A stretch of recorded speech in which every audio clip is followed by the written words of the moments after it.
I'm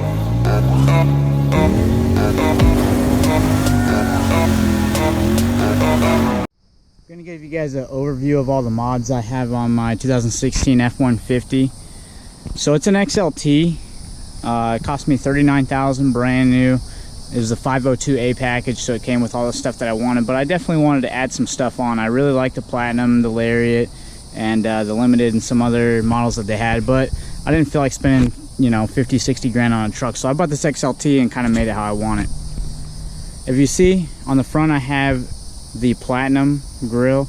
I've had it painted gloss black and then race red right here and all these things. So these are race red, and then it's just a gloss black. This is a temporary emblem, it's just a sticker, but I have some emblems getting custom painted, and I'll have those on hopefully here shortly. For the headlights, I have Anzos with the switchback option, so whenever I put the turn signal on, this portion around the outside of the headlight, it'll go yellow. And I can show you guys that here in a few minutes.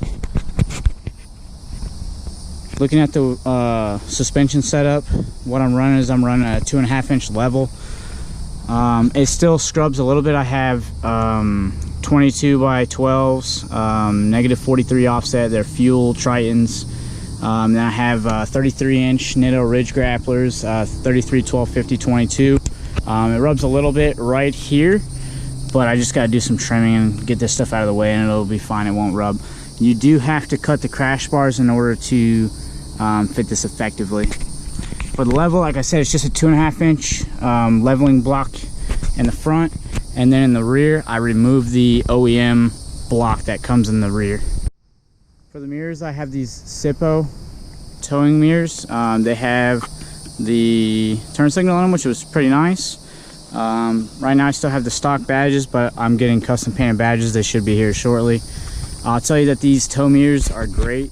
They really help if you end up towing anything, and the stock mirrors on these trucks I think are pretty terrible. Now this truck, it is a 3.5 liter EcoBoost. Got this little EcoBoost decal on here in case any 5.0s want to get smoked, or any diesels or anything like that. The truck is pretty quick for a gas truck. I think it moves out pretty quick. Like I said, in the rear I got the OEM leveling block removed. I have the Anzo Gen One Taillights. A lot of people don't like them because they stick out a lot, but I don't really mind them because I have an aggressive stance on my truck with the 12 wides on the wheels, so they don't really bother me. But I will probably be updating to the Anzo Gen 2s here shortly. This looks a little bit different. You might be like, wow, that looks cool. It looks like a Platinum. It is a Platinum tailgate panel that I attached with 3M tape. Fits pretty well. Just make sure that if you want to do this mod, that you just take your time, because I kind of put mine on haphazardly and I think I could have put it on a little bit better. I had the Platinum tailgate painted gloss black, which I think looks really cool, but I'm gonna have to respray it because I got some cracking on it, so I'm gonna have to take it back to the paint shop and have it sprayed. Let's check out the interior. Now in the interior, on the floor, I have the Husky liners. In the rear, I like the Husky liner because it doesn't roll up over here. I was having issues with the other brands. They kind of like to furl up like this and get stuck, but I'll tell you that the Husky is a really good rear mat. It sits awesome. I put my dogs in the truck, I put car parts back here, all kinds of stuff, and it does well. Now for the seats, got them custom Rory leathers out of a Ferrari. Nah, just kidding. These are road wire leather interiors. You see I got the suede, and then I got this this brown leather. It looks really good. Looks kind of like the F150 Limited, if you've ever seen those.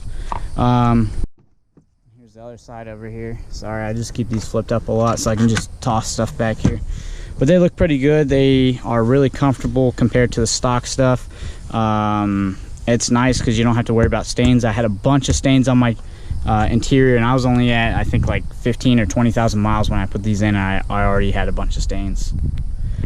You see on these F-150s, you got the rear AC, which I love because a lot of the other trucks don't have the rear AC.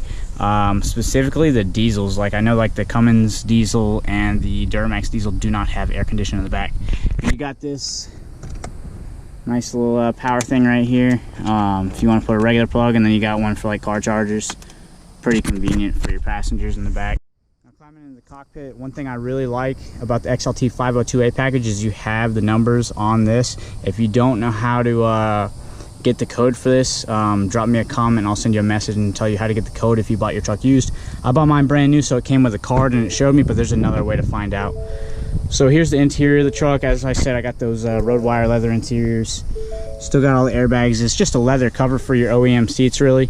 I think they look really good. They're comfortable. I'll do another video about these if you guys are interested. Now in the front, I don't have the Husky liners. I have WeatherTech. I love the WeatherTech front ones. They got these nice snap clips. They cover the front floorboard great. They are sturdy. They're hard plastic, which I really like. If you got muddy boots on, which I do from time to time whenever I go out and I ride ATVs, it is great and I really enjoy those. Now the XLT 502A package, one thing I don't really like about it is the speedometer. The lariats and above, they have an awesome LED display over this whole thing, like all these gauges are LED, but this one's pretty nice. I don't have a check engine light on, I just got my key turned, so don't mind that. But in the XLT 502A package, you do have a lot of cool options. Here's, you know, full drive. It'll show you like how much power you're sending to the rear wheels or the front wheels. You got towing. You can look at some different stuff if you got a trailer hooked up.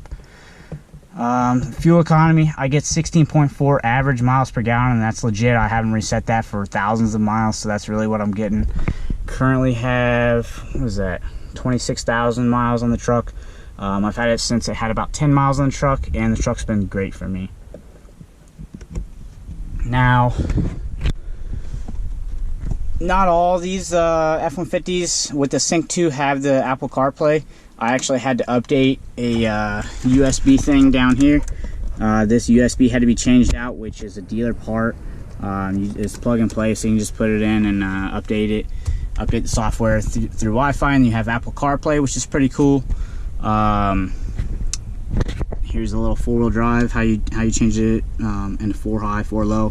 What I like about the FX4 package is you have the ability, you can pull this thing and lock the rear, so that's cool for doing burnouts, or if you don't really want to lock it in 4-wheel drive, but I wouldn't ride around with this on for too long, or your tires will start to bark. My truck does have this cool trailer backup thing, which I have never used and I will never use because I'm a man and I do not need to use that. For tuning, I have the SCT X4. It's cool because you can watch how much boost you're running. I don't know how I'm running boost when I'm just sitting here. Probably because AC's on, I don't know. Maybe it's pulling some vacuum or something, maybe it's weird, I don't know. And then it has AFR, which is air fuel ratio. That's the most important thing. That's something that you should monitor if you're tuning your truck.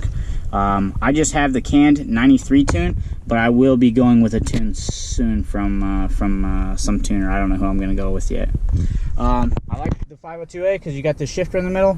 Like I said, I love this this road wire leather interior because you have the center console, and it looks good wrapped as well.